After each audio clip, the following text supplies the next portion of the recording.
Compost is the perfect addition to promote diversity in the soil food web. Biodiversity is key because we need to recruit all of the roles and benefits of all these different microbes. And we really need all of these skill sets, so to speak, to make that healthy soil. Soil is a living, breathing thing, and people are trying to rebuild their soils around the world, and it's the foundation for agriculture. You know, the old adage, feed the soil, let the soil feed the plant. That's kind of what we're all about. My partner, Brian O'Toole, actually came up with the idea. He said, we're not in the worm business. Really, we're in the microbial business. Terra Vesco specializes in raising composting worms, which produce nutrient-rich soil called vermicompost. Before the worms can create vermicompost, the food waste they're going to eat must be processed properly. Worms often are introduced a little bit later in the composting process. So when material first gets added to a compost pile, it can first go through these really thermophilic processes where it gets really hot and there's a lot of active decomposition happening, and that's really driven by microbes. So once you sort of go through this like really hot process and then it starts to cool down, then it can become ready for the earthworms. So most compost stops after that first phase. And so vermicomposting takes that compost material and further degrades it. These composting worms, called Eisenia fetida, thrive within and feast upon soils with high levels of organic material and manure. The worms are consuming composted dairy manure. We take that and we compost it into individual bins. We will feed about 1 inch to 1.5 inches of material on top of the beds, and we have about 1.5 million worms per 130-foot bed. So they're turning that compost into vermicompost. And what comes out the bottom of the bed is a finished material, much more finished than what goes into the bed. Those beds are alive. We did a test, 528 different microbial species come out in our vermicompost. So there's a lot of life down there. West Marin Compost is also in the microbial business. They produce high quality and fertile compost full of life.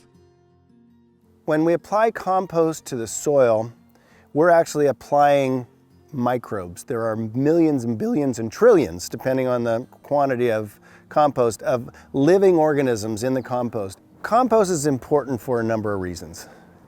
It feeds soil microbes, it jump-starts the soil, creates a state change in soil so the microbes are healthy, therefore the plants are healthy, they photosynthesize more, they create healthier food, more nutrient-dense foods. Not only does compost benefit plant life and the quality of produce, it can also be a tool to capture atmospheric carbon and store it in the soil. Compost can facilitate carbon sequestration in our rangelands in ways that we didn't imagine. The incredible piece is that it creates this state change in the soil. All the activity, the living activity in the soil comes alive and the plants begin to thrive. So as the plants thrive and they're photosynthesizing more, they're bringing more soil carbon in and they're sequestering more carbon. West Marin Compost provides UC Berkeley's Silver Lab with compost to assist in the university's research on emissions, soil health, and carbon sequestration. So our compost is actually being delivered throughout the state and being tested in different climates and different soils so that we really are getting some very interesting data about the benefits of compost. To see the potential, the vast potential of, as this gets put onto our soils, these studies, and these are really in-depth, peer-reviewed studies that are measuring carbon that's being sequestered from this one small operation is incredible. The thousands and thousands of metric tons of CO2, atmospheric CO2, that is being sequestered into our soil forever is making a difference. Ranchers like Loren Poncia see the value in carbon sequestering through compost application. After partnering with the Marin Carbon Project, Poncia continues to implement ecologically sound practices at his ranch. So at Stemple Creek Ranch, we've tried to do the dance with Mother Nature for years and years and do the right thing. And before I started with the Marin Carbon Project, I thought that, we were grass farmers and the grass would grow, and I didn't really pay much attention to the top foot of the soil. But really what I've realized in the last 10 years or so and put a lot more focus on is the financial health of our land and the financial health of my family and the high quality cattle really is dependent on high quality soil. It's not all about quote unquote carbon farming. It's about what's good for the community, what's good for the land, what's good for the animals, what's good for the environment, and how all of those things can come together to make something that's longer term or regenerative.